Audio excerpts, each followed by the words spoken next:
നിങ്ങളുടെ പാർട്ട്ണർ ഒരു നഴ്സാണ്. അങ്ങനെ അല്ലെങ്കിൽ ഉടൻ തന്നെ ഉള്ളതിനെ കളഞ്ഞിട്ട് നല്ലൊരു നഴ്സിനെ നിങ്ങൾ സെലക്ട് ചെയ്യണം. അവർക്ക് ഉള്ളതെല്ലാം വിറ്റുപറക്കി അവരെ ഊക്കേക്ക് വിടണം. അവരും പറക്കട്ടെന്നേ. പിന്നാലെ നമ്മളും പോണം. ഇതെന്തോന്ന് പുതിയ സംഭവം? മിസ്റ്റർ സ്വരു, നീയായിരുന്നു? നീ സിനിമ നിരൂപണമൊക്കെ വിട്ട? അത് അടുത്ത മാസം ഞാനും നിമ്മിയും ഊക്കേക്ക് പോവാണല്ലോ. അവിടെ ചെന്നിട്ട് ഈ മോട്ടിവേഷൻ വീഡിയോ പരിപാടി പിടിച്ചാലോ എന്നൊരാലോചന. ബെസ്റ്റ്. എന്നാലും പണിയെടുത്ത് ജീവിക്കരുത്. അതൊക്കെ പ്രവാസികളോട് പുച്ഛം അല്ലേ? അതിനകത്ത് നീ UK ചെല്ല, എന്നിട്ട് മതി. അതൊക്കെ പോട്ടെ, നീ എന്നോട്ട് പ്രവാസിയായത്? ആദ്യം നിനക്ക് പ്രവാസി എന്ന് പറഞ്ഞാൽ എന്താണെന്നെങ്കിലും അറിയൂ. ഇപ്പോൾ ഈ UK ജർമ്മനിയിലോട്ടുള്ള തള്ളിക്കയറ്റമല്ല ഞാൻ പറഞ്ഞത്. പണ്ട് കാലത്ത് കുടുംബത്തിൻ്റെ വിശപ്പ് മാറ്റാൻ വേണ്ടിയിട്ട് ഉള്ളതെല്ലാം വിറ്റുപറക്കി ഇല്ലാത്ത കാശിന് വിദേശത്ത് പോയി കഷ്ടപ്പെടുന്നവരുടെ കഥ. അത് വല്ലതും നിനക്കറിയോ? അതിപ്പോൾ പണ്ട് തൊട്ട് എത്രയോ പേര് വരുന്നു പോകുന്നു, പിന്നെ വരുന്നു പോകുന്നു. ഇതിലെന്ത് പുതുമ? നീ ബെന്യാമിൻ്റെ ആടുജീവിതം വായിച്ചിട്ടുണ്ടോ? അത് പൃഥ്വിരാജിൻ്റെ ആടുജീവിതം അല്ലേ? എൻ്റെ പൊന്നു നിരൂപ, നീ ഈ സിനിമയെക്കുറിച്ചൊന്നും അറിഞ്ഞൂടാതെയാണോ ഈ സിനിമ നിരൂപണം എന്ന് പറഞ്ഞ് നടക്കുന്നത്? ഡോണ്ടു നിരൂപകരെ പുച്ഛിക്കരുത്, അതെനിക്കിഷ്ടമല്ല. ഇതേതോ നോവലിനെ ബേസ് ചെയ്തെടുത്ത സിനിമയല്ലേ? വെറും നോവലല്ല, ഒരു യഥാർത്ഥ മനുഷ്യൻ അയാൾ ജീവിച്ചു തീർത്ത ഒരു ജീവിതത്തിൻ്റെ അധ്യായത്തിൻ്റെ കഥ.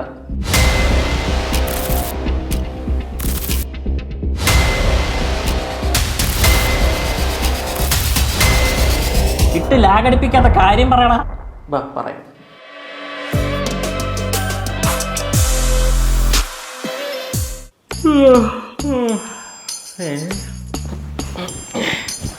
പണ്ടാരം ഇവനെന്തോ ഈ കാണിക്കുന്നത്?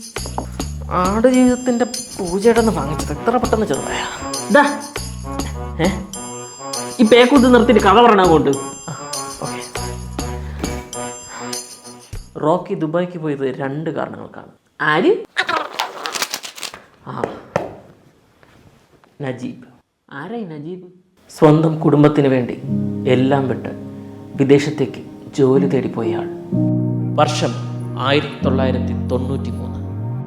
ആലപ്പുഴയിൽ നിന്നും നിഷ്കളങ്കനായ നജീബ് എന്ന മനുഷ്യൻ കടല് കടന്ന് മണലാരണ്യങ്ങൾ കടന്ന് തൻ്റെ കുടുംബത്തെ പോറ്റാൻ ജോലി തേടിപ്പോയി. ചെന്നുപെട്ടത് ചതിക്കുഴിയിലാണെന്ന് ആ പാവം മനുഷ്യൻ അന്നറിഞ്ഞില്ല. ദൈവവും ചെകുത്താനും പോലും വന്നെത്തിയിട്ടില്ലാത്ത ഒരു മരുഭൂമിക്ക് നടുവിൽ ഒരു പറ്റം ആടുകൾക്കിടയിൽ ചെന്ന് ആ മനുഷ്യൻ പെടുന്നു. താൻ ചതിക്കപ്പെട്ടിരിക്കുന്നുവെന്ന് നജീബ് തിരിച്ചറിയാൻ പോലും ഒരുപാട് വൈകി. ആടിനേക്കാൾ തരം താഴ്ന്ന നിലയിൽ ശാരീരിക പീഡനങ്ങൾക്ക് നജീബ് ഇരയായി. ഒരു മനുഷ്യായുസിന്റെ മുഴുവൻ ആരോഗ്യവും അയാൾക്ക് നഷ്ടപ്പെട്ടു. ഒന്ന് വാവിട്ട് കരഞ്ഞാൽ കേൾക്കാൻ ആടുകൾ മാത്രം. ഒടുവിൽ അയാൾ രക്ഷപ്പെടാൻ തീരുമാനിച്ചു.